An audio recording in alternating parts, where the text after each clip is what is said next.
पहली सदी में कोई इमाम आजम बन के चमका, दूसरी सदी में अहमद इब्न हंबल बन के चमका, तीसरी सदी में बदरुद्दीन जिंदा मदार बन के चमका, चौथी सदी में गौसे आजम बन के चमका, पांचवी सदी में गरीब नवाज बन के चमका, छठी सदी में मखदूम समनानी बन के चमका, सातवीं सदी में शायखुल हक रुदौलवी बन के चमका, आठवीं सदी में हजरत मुल्ला अली कारी बन के चमका, 10वीं सदी में हजरत बाकी बिल्ला बन के चमका, 11वीं सदी में मुजद्दिद अल-फसानी बन के चमका, 12वीं सदी में शाह अब्दुल हक मुहद्दिस देहलवी बन के चमका, 13वीं सदी में शाह वलीउल्लाह देहलवी बन के, और 14वीं सदी में अहमद रजा बन के।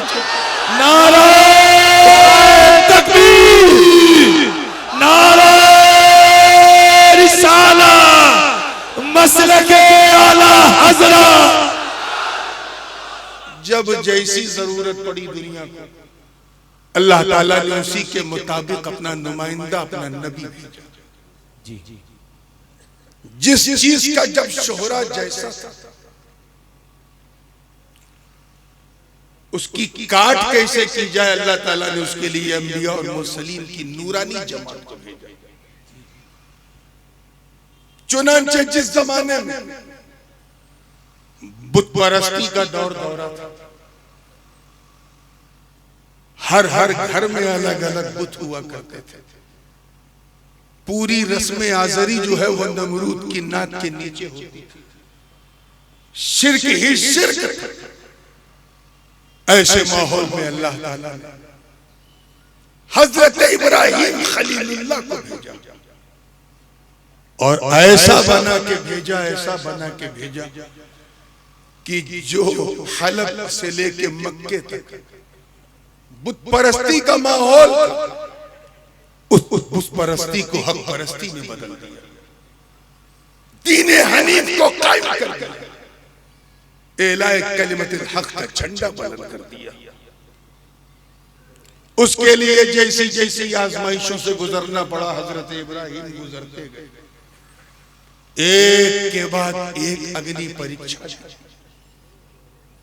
फिर चाहे हलफ छोड़ने की बात हो या मक्के के बंजर में आने की बात, खुद गुफा में रह के काबा बनाने की बात हो, या नमरूद की आंखों में आंखें डाल के हक बोलने की बात हो, आतिशे नमरूद में उतरने की बात, हर जगह अल्लाह का खलील एक चट्टान बन के खड़ा रहा।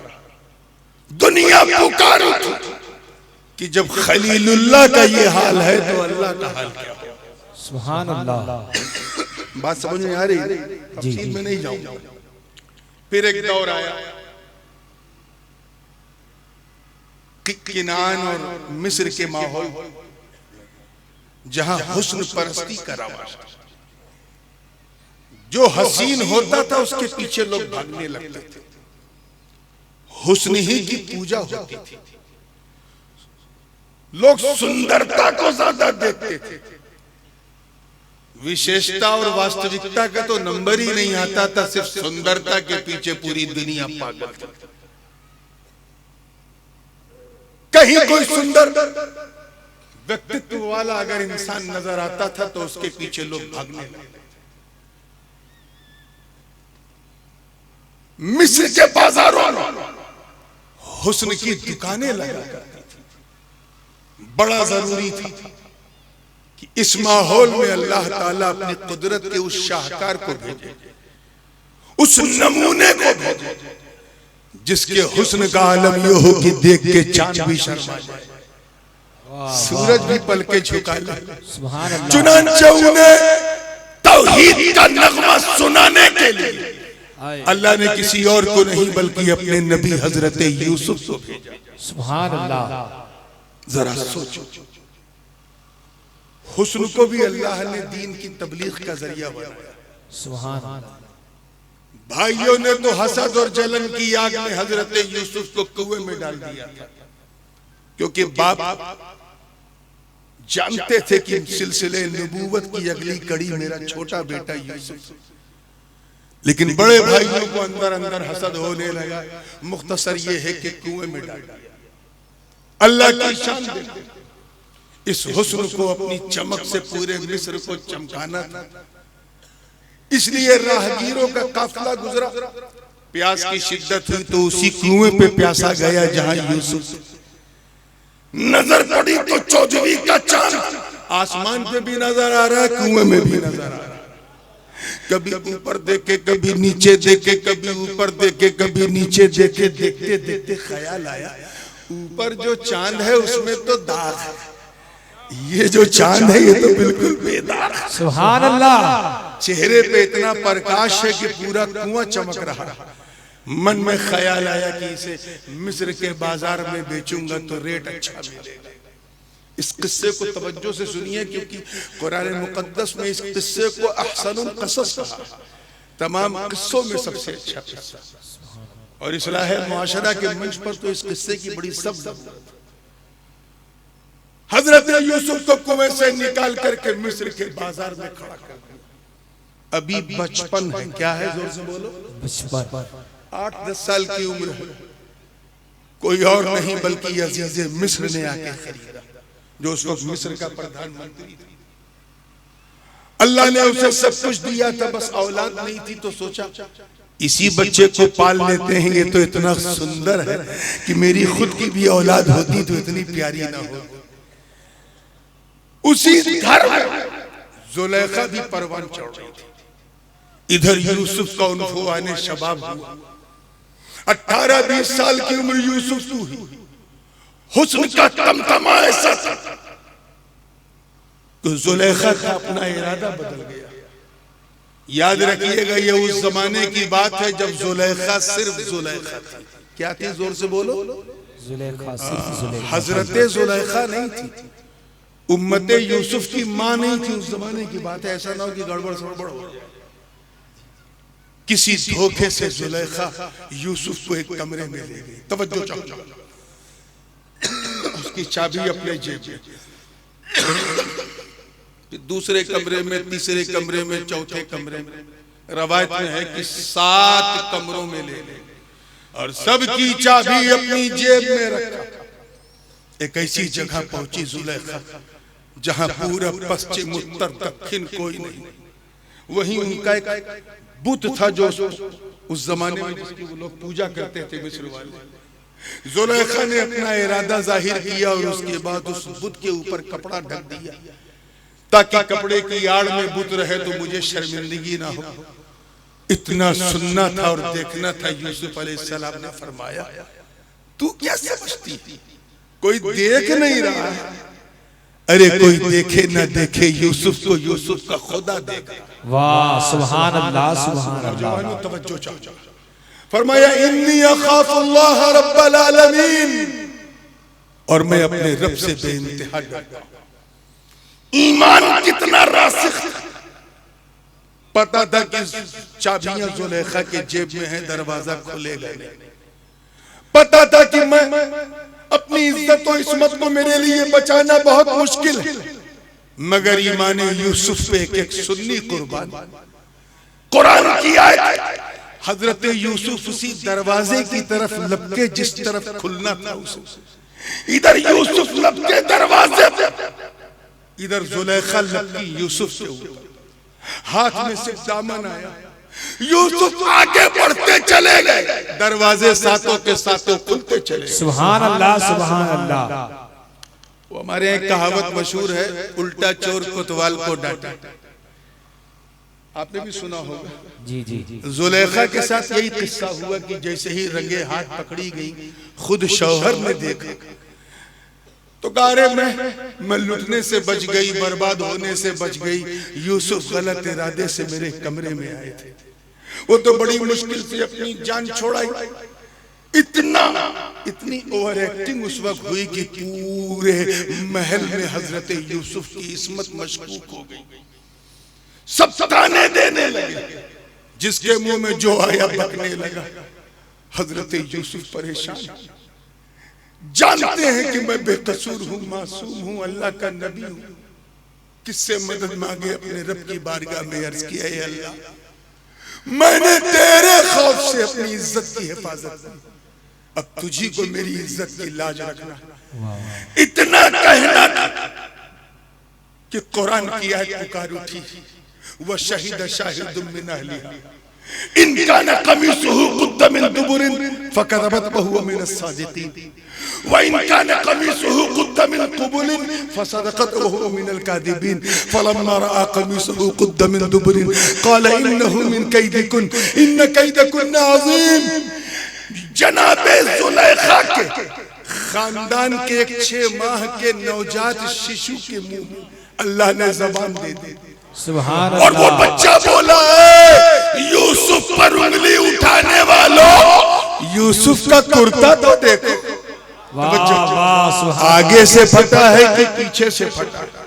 सुनो, अगर पीछे से फटा है तो मतलब यूसुफ सच्चे हैं, जुलेखा झूठी है, और अगर आगे से फटा है तो यूसुफ झूठे हैं, जुलेखा सच्ची है। और जब देखा गया तो पता चला नीचे से फटा, यानी यूसुफ सच्चे, जुलेखा झूठी। वाह सुभान अल्लाह। इस वाक़े से आप क्या समझे कि जब कोई अपनी जिंदगी को खुदा की बंदगी में वक्फ कर देता, जब कोई अपने ईमान, अकीदे और अखलास का सौदा नहीं करता, तो पूरी दुनिया अगर तेरे पीछे पड़ जाए तब भी रब की रहमत तेरा साथ नहीं छोड़ेगी। बेशक सुभान अल्लाह। नारे तकबीर, अल्लाहु अकबर, नारे रिसालत, या रसूल अल्लाह, हुजूर ताजुल उलमा, जिंदाबाद शहजादाए हुजूर गाज़िए मिल्लत, जिंदाबाद, नारे तकबीर। अल्लाहु अकबर। आप जरा सोचो, हुस्न को, जमाल को, सुंदरता को अल्लाह ने दीन का खादिम बना दिया, और वो भी ऐसा वैसा नहीं। जुलेखा की सखियों ने ताने दिए कि तू किस दीवाने की दीवानी हो गई, ये तो चेहरे पे पर्दा रख के चलता है औरतों की तरह। जुलेखा ने कहा वो इसलिए पर्दा रख के चलता है ताकि तुम लोग सुकून की सांस ले सको, वरना मेरे सरताज का हुस्न तो ऐसा है कि पर्दा अगर उठ गया तो तेरी जान पे आ पड़ेगी। कहा अगर ऐसी बात है तो हमें भी जलवा दिखा। तय हुआ कि महल की फसील से यूसुफ को गुजारा जाएगा, बेनकाब बेहिजाब गुजारा जाएगा, तुम सब देख। मगर जुलेखा की एक शर्त है, और वो ये कि हाथ में सेब ले लेना और उसके ऊपर छुरी रखना, जैसे ही मेरा यूसुफ तुम्हारी निगाहों के सामने आए तुम दीदार भी करना और सेब भी काटना। हालांकि एक रवायत नींबू की भी है, नींबू भी काटा का ठीक है, तारीख गवाह है मेरे दोस्त। एक अरसे के बाद हुस्न यूसुफ आश्कार होने वाला था, हिजाब से उठ के बेहिजाब होने वाला था। इसलिए इंसान तो इंसान, मेरा विजदान कहता है कि जन्नती हूरे भी चिलमने खुल्द हटा हटा कर इस मंजर की मुश्ताक रही होंगी। सुभान अल्लाह। यूसुफ करीब पहुंचे तो जुलेखा ने अपनी सखियों से कहा, अब हाथों में नींबू ले लो, ऊपर छुरी रखो, मेरे सरताज का हुस्न आश्कार होने वाला है। जब बिल्कुल नजदीक पहुंचे तो जुलेखा ने रुख से पर्दा उठा दीजिए, पर्दे का उठना था। अब कुरान का अंदाज देखो, फलम्मा रअयनहु अकबरनहु व क़त्तअना अयदियहुम व क़ुलना हाशा लिल्लाहि मा हाज़ा बशर इन हाज़ा इल्ला मलकुन करीम। जैसे ही देखा मबहूत हो गई, पलक झपकने का नाम नहीं ले रहे, नजर माज़ागल बसर का मंजर पेश कर रही है। आधा नींबू कट गया मगर नजर झुकने का नाम नहीं ले रही, पूरा नींबू कट गया, अभी भी नजर टिकी हुई है। अब खाल कटी, नजर टिकी हुई है, पोस्ट कटा, नजर टिकी हुई है, हड्डी कटी, नजर टिकी हुई है, पूरी उंगली कट गई, नजर टिकी हुई है। न टीस है, न आह है, न तकलीफ है, न दुखावा है, न पीड़ा। हुस्न यूसुफ के सामने उंगलियां कट गई, पता न चला। मुझे बताओ रतलाम वाले हुसैनियों कि जब अल्लाह के बनाए हुए यूसुफ की सुंदरता का ये आलम कि उंगली कट जाए पता न चले, तो उस हुसैन को गर्दन देते वक्त क्या पता चलेगा जो जलवाए बारी का मुशाहिदा करे। नारे तकबीर, नारे रिसालत, पंच पंडित अली सुपर पावर नारा हाजरी। या हुसैन या हुसैन या हुसैन। हुजूर ताजुल उलमा शहजादा हुजूर गाजी मिल्लत हुजूर मुहद्दिस आजम हिंद कॉन्फ्रेंस। आइए, फिर एक दौर आया जब जादूगरी को हथियार बनाया जाता था, और ये फरायने मिस्र का दौर था। चुनांचे हर राजा महाराजा अपने साथ दरबारियों में नाना प्रकार के जादूगरों को रखता था। अल्लाह ताला ने ऐसी जादूगरी को छठी का दूध याद दिलाने के लिए अपने कलीम मूसा कलीमुल्लाह को भेजा। सुभान अल्लाह। और अकेले नहीं भेजा, साथ में एक डंडा भी दिया। वाह और कहा जब कोई बातों से ना माने तो लातों से काम चला लिया। वाह सुभान अल्लाह। डंडा दिया, और वो डंडा भी ऐसा जिसकी तारीफ खुद मूसा कलीमुल्लाह करते। हिया असाया अतवक्कउ अलैहा व अहुश्शु बिहा अला गनमी व लिय फीहा मारिब उखरा।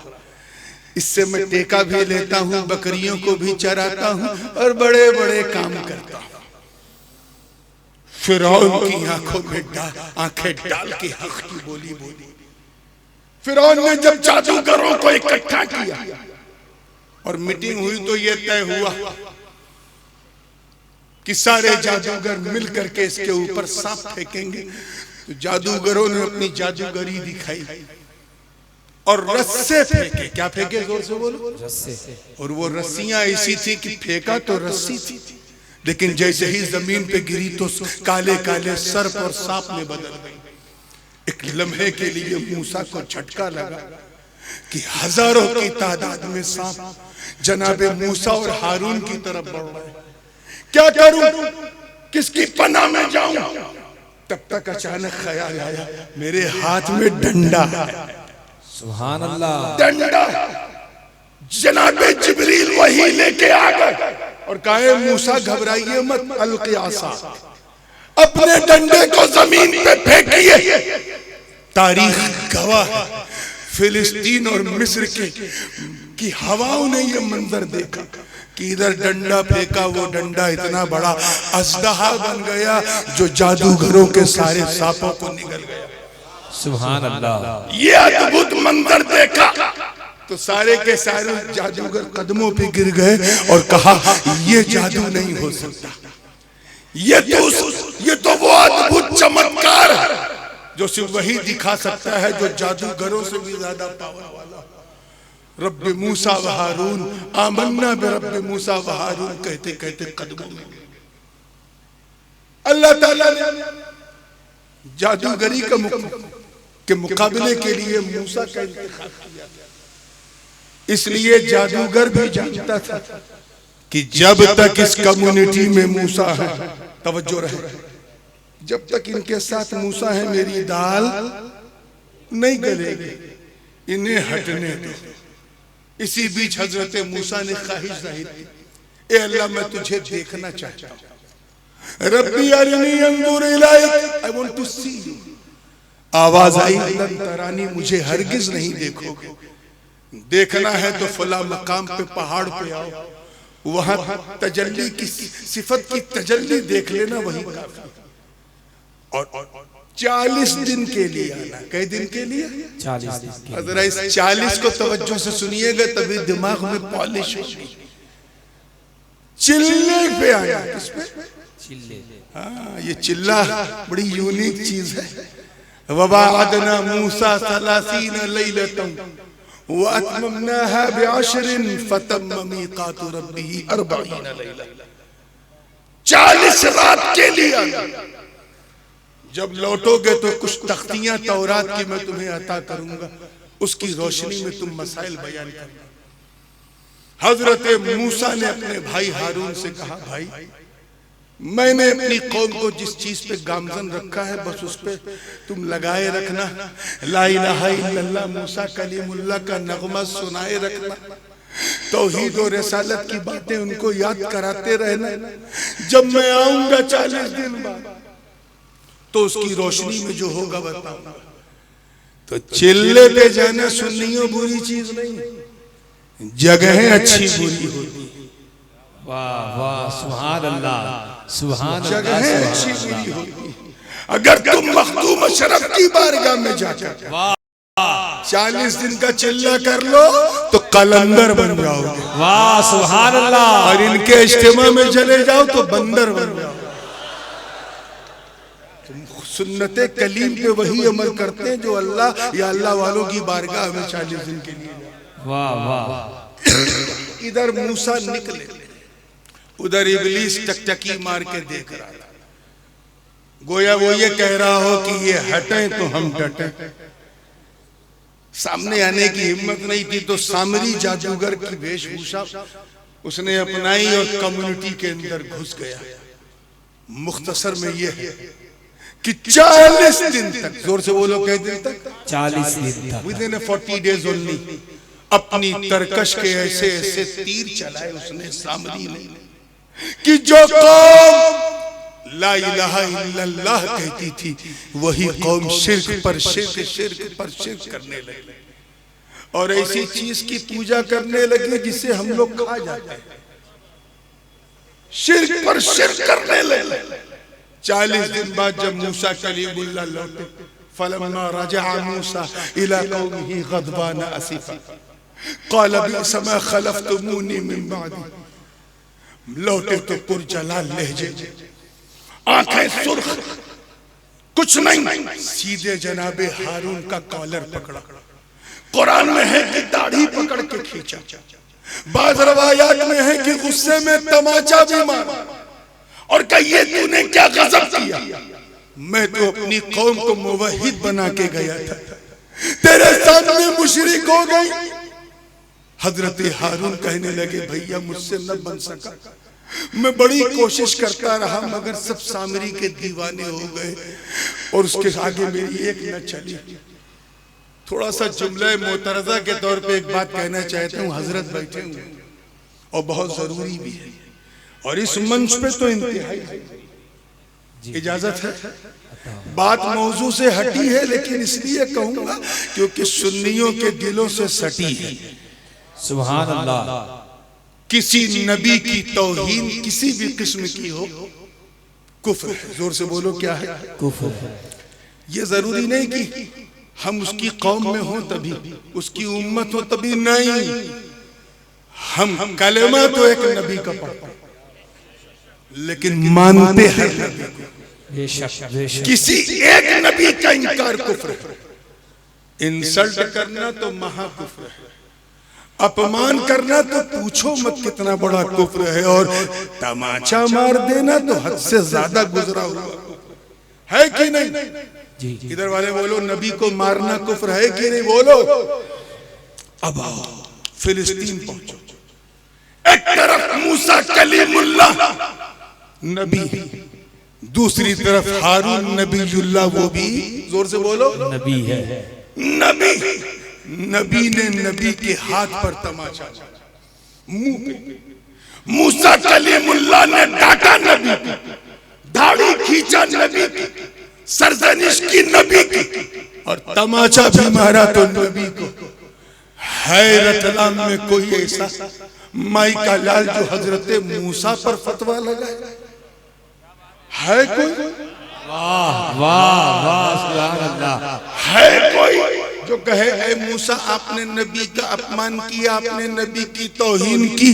कोई माई का लाल मूसा पे उंगली नहीं उठाएगा। क्यों? तुम्हें ये कहना पड़ेगा कि दोनों अल्लाह के नबी हैं, हमसे बड़े हैं, वो जाने उनका काम जाने। वाह वाह सुभान अल्लाह। ऐसे ही जंगे सिफ़ीन, एक तरफ अली, एक तरफ मुआविया। अरे चच्चा तो चच्चा, बच्चा भी जानता है कि अली हक पर है, अली हक पर थे, अली हक पर है, अली हक पर रहेंगे, मगर तुम्हें कोई अधिकार नहीं कि मुआविया की तौहीन करो। बेशक सुभान अल्लाह। बेशक। नारे तकबीर, अल्लाहु अकबर। नारे रिसालत। अजमत सहाबा जिंदाबाद अजमत अहले बैत जिंदाबाद नारे तकबीर। अल्लाहु अकबर या अली तुम्हें कहना पड़ेगा दोनों नबी के सहाबी हैं, हमसे बड़े हैं। आपस में छोटे बड़े हैं लेकिन दोनों हमसे बड़े हैं। क्या बात है, क्या बात। वो जाने उनका खुदा, उनका नबी जाने। ये अब इससे एक लगती हुई बात, सिर्फ 40 दिन के लिए गए थे। कई दिन के लिए? 40 दिन इस कोने वाले बताओ, जगह थोड़ा सा मुझे लगा बहुत बड़ी है, लेकिन आने के बाद लग रहा है जगह छोटी थी। अल्लाह सलामत रखे आप। 40 दिन। कितने? 40 दिन। इसीलिए मैं कहता हूं बड़ा क्रूशल होता है ये 40वां। सुन्नियों ने भी तय कर लिया कुछ छूटे न छूटे, 40वां नहीं छोड़ेंगे। 40 दिन किसी के सुधरने के लिए भी काफी है, किसी के बिगड़ने के लिए भी काफी है। ये भी अल्लाह की शान। देखो हमारे इंडिया पाकिस्तान से जो लोग हज करने जाते हैं, मक्का मदीना मिला के 40 दिन होता है। सुभान अल्लाह। जगह अच्छी हो तो सारा नतीजा अच्छा है। जी जी आगे से लेके पीछे तक सबकी तवज्जो। सिर्फ 40 दिन। ऐ रतलाम वालों, तुम अपनी किस्मत पे जितना नाज करो कम, अपने ऊपर जितना फख्र करो कम, जितना प्राउड करो कम।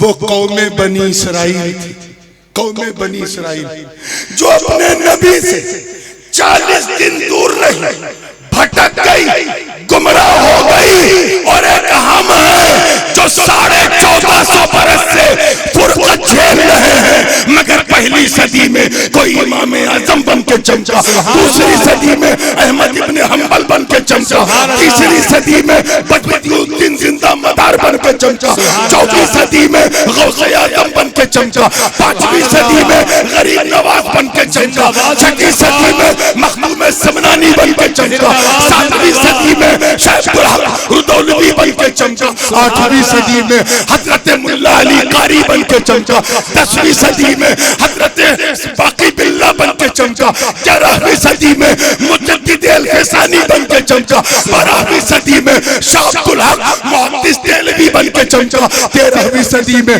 शाह वलीउल्लाह देहलवी बन के, और 14वीं सदी में अहमद रजा बन के चमका।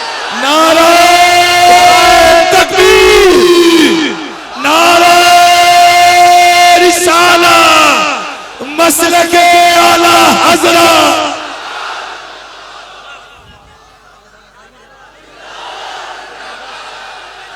नारे तकबीर, नारे रिसालत, फैज़ान हुजूर मुहद्दिस आज़म हिंद जिंदाबाद जिंदाबाद नारे तकबीर, हुजूर ताजुल उलमा जिंदाबाद हुजूर ताजुल उलमा। जिंदाबाद। बात पे बात निकलती रहेगी, तो जो बात कहने के लिए मैंने आयत पढ़ी है वो बात ही रह जाएगी।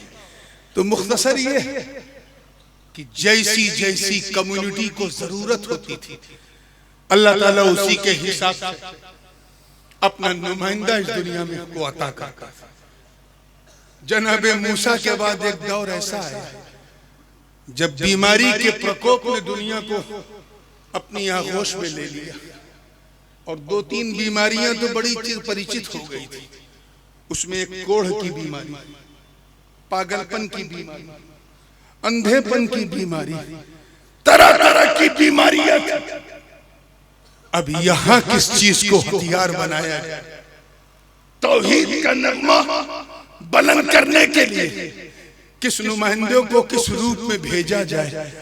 अल्लाह ताला की शान देखो। उसके लिए अल्लाह ने अपनी नेक बंदी मरियम की गोद में, कुंवारी माँ की गोद में अल्लाह ने अपना नबी ईसा सुभान अल्लाह। चुनांचे व उबरिउल अकमह वल अबरसा वो हिल मौता बिइज़्निल्लाह की कुंजियों को लेकर जब आपने फिलिस्तीन से सदा बुलंद की, तो बीमार जोक दर जोक आते रहे और दामने मसीह की हवा खाते रहे, सुभान अल्लाह, शिफा पाते रहे। 300, 400, 500 बरस गुजरा, फिर एक दौर ऐसा आया जब कहानत में जन्म लिया। यह थी तो बहुत प्राचीन, लेकिन मक्के में इसकी आमद दौरे मसीह के 400 साल के बाद हुई, जब रोमन एम्पायर ने अरब में एंट्री मार करके उर्दून को अपना कैपिटल बनाया और दकियानूस जैसे बादशाहों ने सितारों की पूजा का चलन चलाया। उस वक्त सितारा परस्ती आम हो चुकी थी। काहिन समझे, हिंदी में कहते हैं ज्योतिषी। क्या कहते हैं? ज्योतिषी। अब आइए जिस आयत की मैंने तिलावत की उसका पसे मंजर सुनिए। ये करते क्या? कोई ज्योतिष नहीं थे, ये सिर्फ इतना करते थे कि जब इनके पास कोई जरूरतमंद हाजतमंद आता था तो इन्होंने क्या कर रखा था, कुछ शैतानों और जिन्नातों को अपने कंट्रोल में कर रखा था और उसके कान में धीरे से कहते थे कि ये जो महिला आई है जरा पता लगा इसका इशू क्या है। तो वो शैतान आसमान दुनिया की तरफ जाता था। तो मुफस्सिरीन फरमाते हैं कि फरिश्तों की बातें सुनने की कोशिश करता था। तो जाहिर है कि इनकी समाज भी ऐसी नहीं कि फरिश्तों की पूरी बात सुन ले, तो आधी सुनते थे, आधी अपनी मिक्स करते थे और फिर आके उस ज्योतिषी के कान में कहते थे कि ये जो महिला बैठी है ये 12 साल हो गए हैं, इसकी औलाद नहीं हुई है, ऐसा मामला है, वैसा मामला है। फिर उसे सुनकर वो ओवर एक्टिंग करता था। कन्या, तेरा तो मामला बड़ा दुर्लभ है। अल्लाह, 12 वर्ष हो गए तुझे संतान की अनुभूति नहीं हुई। अब उसी में बोलता, अरे ये तो मैंने किसी को बताया ही नहीं था, बाबा को कैसे पता चला? तो ये लोग वो करते थे, शैतानों को ऊपर भेजते थे और शैतान जाके फरिश्तों की बात सुन करके कुछ अपनी तरफ से मिक्स भी करता था। इसीलिए ज्योतिष में आज तक ये प्रॉब्लम है कि 100% सही नहीं होता, कहीं 10%, कहीं 20%, कहीं 30%। ये सिलसिला चल रहा था। इसकी सरकोबी के लिए, इस पर लगाम लगाने के लिए अल्लाह ने अपने सबसे बरगजीदा, सबसे प्यारे, अर्श की आंखों के तारे, जग के दुलारे आका हमारे सुभान अल्लाह, अहमद मुस्तफा, मोहम्मद मुस्तफा, रूही फिदा सल्लम को भेजा। नबी ने मक्के में कदम रखा, उधर सितारों को शैतानों की रजमगाह बना दिया और हुक्म दिया कि अब अगर कोई शैतान फरिश्तों की बातें सुनने जाए तो ऐसे यारों, ऐसे आसमान के तारों, उन्हें ऊपर आने मत देना, पत्थर मार के वापस कर देना। तो वो क्यों कहा, अब भविष्य की बातें कोई और नहीं, सिर्फ मेरा मुस्तफा बताएगा। सुभान अल्लाह, सुभान अल्लाह, वाह भाई वाह, जिंदाबाद, महबूब बताएगा क्या होने वाला है, ये नबी बताएंगे। कयामत कैसी होगी ये नबी बताएंगे। अज़ाब कब्र कैसा होगा नबी बताएंगे। राहत कब्र कैसी होगी नबी बताएंगे। लज़्ज़त जन्नत कैसी होगी नबी बताएंगे। अब जो भी छुपा छुपा है उसे नबी बताएंगे। सुभान अल्लाह, सुभान अल्लाह, सुभान अल्लाह। एक तफसीर तो इस आयत की है और दूसरी तफसीर जैसा कि अल्लामा आलूसी वगैरह और अल्लामा इस्माइल हक्की और साहिब हजरत काजी सनाउल्लाह पानीपती, बल्कि हमारे इमाम अहले सुन्नत सुभान अल्लाह, मुजद्दिदे दीन व मिल्लत सुभान अल्लाह, अशाह इमाम अहमद रज़ा खां फाज़िल बरेलवी ने एक शेर के जरिए जिस तफसीर को तरजीह दी है वो सुन ले और उसी पे बात खत्म।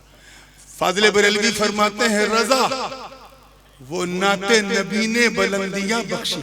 सुभान अल्लाह, वो नाते नबी ने बुलंदियां बख्शी कि लक़ब ज़मीन फलक का बना समाए फलक। सुभान अल्लाह, कि जो जमीन का आसमान है उसे आसमान का आसमान बना दिया। सुभान अल्लाह। ये इशारा है आला हजरत का कि वो मसाबी ही कोई और नहीं, वो रज्म करने वाले सितारे कोई और नहीं, कोई अबू बकर बन के चमका, कोई उमर बन के चमका, कोई उस्मान बन के चमका, कोई अली बन के चमका, कोई हसन बन के, कोई हुसैन बन के, कोई अब्दुल कादिर जीलानी बन के, कोई गरीब नवाज बन के, कोई मखदूम समनानी बन के, कोई इमाम अहले सुन्नत बन के, तो कोई मुहद्दिस आज़म बन के चमका।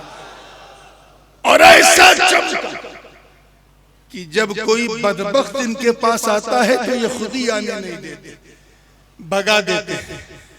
न चादर चढ़ाने देते हैं, न गागर चढ़ाने देते हैं। जो बकना है इज्तिमा में बको, you don't need to come to here, यहाँ आने की जरूरत नहीं।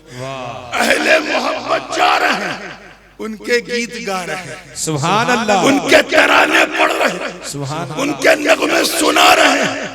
यही सारी काविश हुजूर मुहद्दिस आज़म अपनी पूरी जवानी में की। जब तक पढ़ते रहे दीन की तबलीग की, पढ़ के निकले तो हदीस की तबलीग की, फिर आला हजरत के पास फतवा सीखा तो फतवा नवीसी की तबलीग की। उसके बाद कश्मीर से लेके कन्याकुमारी तक और बंगाल की खाड़ी से लेके काबुल की पहाड़ी तक मुहद्दिस आज़म ने फिक्र रज़ा को आम कर दिया। मगर हमें यतीम न छोड़ा, बल्कि अपने बाद इस फैज़ को पूरी दुनिया में फैलाने के लिए अपने 2 शेर बेटे दे दिए।